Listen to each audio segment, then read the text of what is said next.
Hello, dear viewers. Welcome once again. I hope you're doing well wherever you are, and thank you for joining us on this channel where we always speak truth to power, no matter whose ox is gored. Today, we're diving into a conversation that's stirring emotions across Nigeria, and it's about none other than Pastor Enoch Adeboye of the Redeemed Christian Church of God. Recently, he advised Nigerian youths to stop being mere critics and instead become solution providers. On the surface, that sounds like good advice. After all, it's true that we need more problem solvers in this country. But here's where the controversy comes in. This is the same Pastor Adeboye who, years ago, boldly led a nationwide protest against former President Goodluck Jonathan over fuel subsidy removal. He didn't just speak, he matched words with action. He was in the streets, shoulder to shoulder with ordinary Nigerians. But now, under Bola Tinubu's government, a government that many Nigerians agree is far worse than Jonathan's in terms of hardship, insecurity, and corruption, Pastor Adeboye has chosen silence, and that silence is deafening. Let's unpack this because it goes deeper than just one man's statement. Nigeria today is at a breaking point. Inflation is crushing families. The cost of food, transport, and housing has tripled in some cases. The naira is in free fall. Electricity tariffs have skyrocketed while darkness still rules many communities. Insecurity is at an all-time high, with terrorists, bandits, and kidnappers operating with reckless abandon. Nigerians are dying daily, not just from bullets, but from hunger, hopelessness, and government neglect. And in the middle of all this, one of the most respected spiritual voices in the land is telling youths not to criticize too much, but to provide solutions, while conveniently ignoring the failures of the government in power. Can you see why people are angry? The issue here is not whether youths should create solutions. We know Nigerian youths are some of the most innovative and resilient in the world. From tech startups in Yaba that compete globally to creatives in Nollywood and Afrobeats that put Nigeria on the map, young people are already solution providers.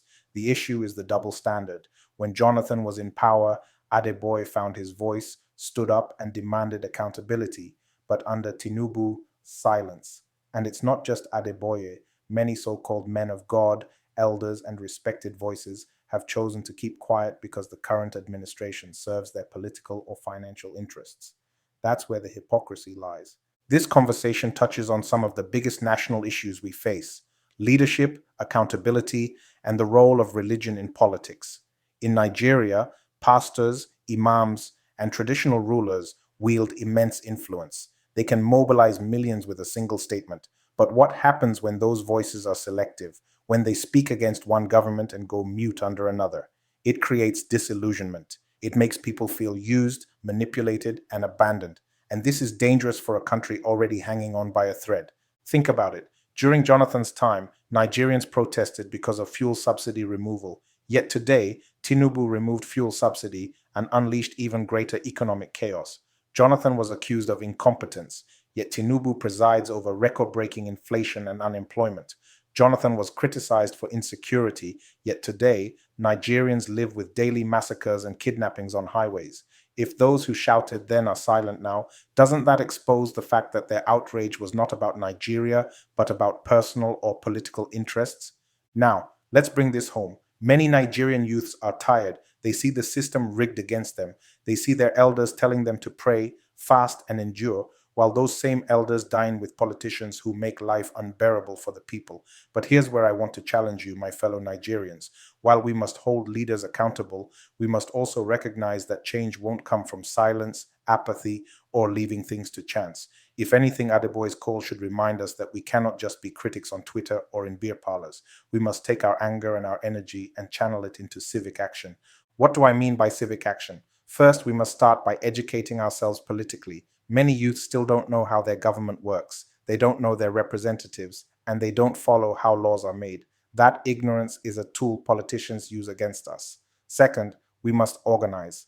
The NSAS protest showed the world that Nigerian youths can unite for a cause.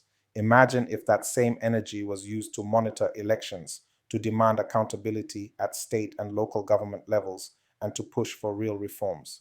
Third, we must participate. It's not enough to rant online, register to vote, join political parties or pressure groups, support credible candidates who have integrity and a track record, stop selling your votes for bags of rice and 5,000 naira during elections.